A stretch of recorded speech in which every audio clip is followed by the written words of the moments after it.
তো সেই জায়গায় আমাকে দাঁড়াইতে হবে এবং যতটুকু কাছে যাওয়া যায় এটা কিন্তু এই হাতলে ধরতে হবে। এটাতে যদি না ধরেন, এটাতে -273°C এটার মধ্যে CO2 গ্যাসটা কম্প্রেস করা আছে। এটা যখন বের হবে অনেক বেশি ঠান্ডা হবে, এখানে একদম আইস জমে যাবে দেখবেন। এবং আপনি যদি এটা ধরেন হাত পুড়ে যেতে পারে, হাতে ফোসকা পুড়ে যেতে পারে, যেটাকে আমরা কুল বার্ন বলি। হ্যাঁ, এই জন্য আপনাকে অবশ্যই হাতলে ধরতে হবে এবং হাতলে ধরে যতটুকু, এটা সব সময় ইলেকট্রিক্যাল অ্যাপ্লায়েন্সেসের ক্ষেত্রে ভালো কাজ করে যদি কনফাইন স্পেস হয়।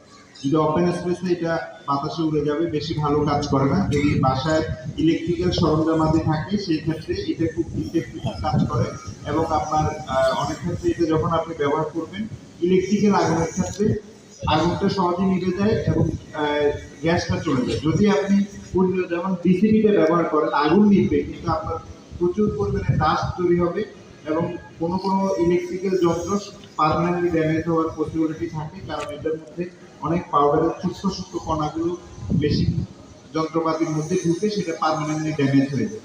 তো আমরা এখন এখানে আর 2 নাম্বার হচ্ছে যেটা বললাম সেফটি প্রিকশন।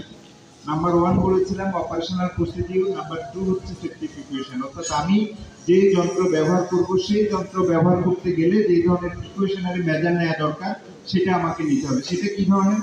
যেমন আমি এটা ব্যবহার করতে গেলে আমার একটা হেলমেট প্রয়োজন হবে, আমার সেফটির জন্য আমার একটা গাউনের প্রয়োজন হবে, আমার সেফটি বুটের দরকার হবে, আমার ফেস মাস্কের দরকার হবে। তাহলে এইটা হচ্ছে এই যন্ত্রের সেফটি প্রিকশনারি মেজার। আমি যদি একটা বাইক চালাই আমাকে হেলমেট পরতে হবে, আমাকে হ্যান্ড গ্লাভ পরতে হবে, বুট পরতে হবে। ঠিক তেমনি ভাবে যে যে যন্ত্রের ভেরিয়েশন অনুযায়ী যে ধরনের প্রিকশনারি মেজার নেওয়া দরকার সেটা নিতে হবে। এটা আমরা ব্যবহার করতে গেলে আমাদের হেলমেট পরবো, মাস্ক পরবো এবং সেফটি বুট পরবো। তো এই হচ্ছে যে এটা প্রিকশনারি মেজার। এবং নাম্বার 3 হচ্ছে মেইনটেনেন্স। অর্থাৎ যে যন্ত্র আপনি ব্যবহার করবেন সেটা যদি প্রপারলি আপনি ফার্দার অপারেশনে ব্যবহার করতে চান এবং ইফেক্টিভলি ব্যবহার করতে গেলে অবশ্যই সেই যন্ত্রকে প্রপারলি মেইনটেনেন্স করতে হবে। যদি কোনো যন্ত্র মেইনটেনেন্স না করা হয় সেটাকে আপনি প্রপারলি সেটা থেকে ভালো কাজ পাবেন না এবং ব্যবহার করতে পারবেন না। তো আমরা এখন আগুনটা দিব, দেওয়ার পরে আমরা এখান থেকে একটু আরেকটা যে আছে আপনি শুধু আগুনটা দেন, আমরা উইন্ড ডিরেকশনটা ফলো করবো। আর যারা প্র্যাকটিস করতে চান একটু সামনে আগাবেন, আগুনটা দেন।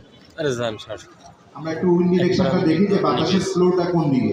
তো আমরা বলেছিলাম যে আমরা সবসময় বাতাসের অনুকূলে দাঁড়াবো। তাহলে আপনারা একটু খেয়াল, প্রথমে CO2টা ডিটেক্ট করেন, কারণ হচ্ছে এটা রাস্ট হবে। বাতাস যেহেতু এদিকে হচ্ছে আমরা ওই পাশে চলে যাব। আপনি সেফটি পিনটা লাগাই দেন। আপনারা কেউ কি প্র্যাকটিস করতে চান একটু সামনে আসেন, কেউ এক্সটিংগুইশারের কাছে চলে যান। ওকে, এটা লাগাই দেন আগুনে। হ্যাঁ, আপনি ওপেন করেন। বাতাস তো ঘোরে। হ্যাঁ, এইভাবে যাবে না, আগে সেফটি লকটা খুলতে হবে। হ্যাঁ, এখন বাতাস ফ্লো হচ্ছে এদিকে, আপনি একটু ওই পাশে চলে যান। সেই মারা মারছে। হ্যাঁ, নেক্সট ওয়ান। যদি কেউ যদি প্র্যাকটিস করতে চান,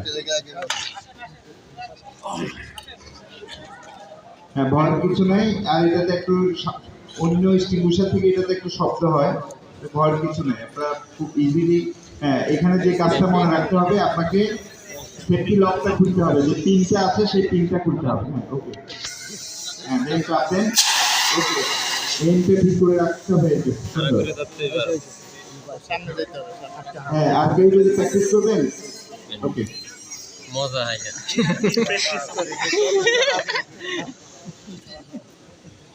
তাহলে আমাদের সবচেয়ে দুটো জিনিস এখানে খেয়াল রাখবেন, যে এক্সটিংগুইশারটা আমি সেই, অর্থাৎ এটা হচ্ছে ঝুলানো আছে সেই জায়গা থেকে আমি সাথে সাথে এই পিন লক করে কিন্তু নিয়ে আসবো না। পিন লকটা আনলক করবো কোথায়? যখন আমি একদম আগুনের কাছে আসবো তখন আনলক করে পিনটা ইউজ করবো, নাহলে কিন্তু যে কোনো সময় হাতে চাপ করে এটা গ্যাসটা ডিসচার্জ হয়ে যেতে পারে। হ্যাঁ, ওকে,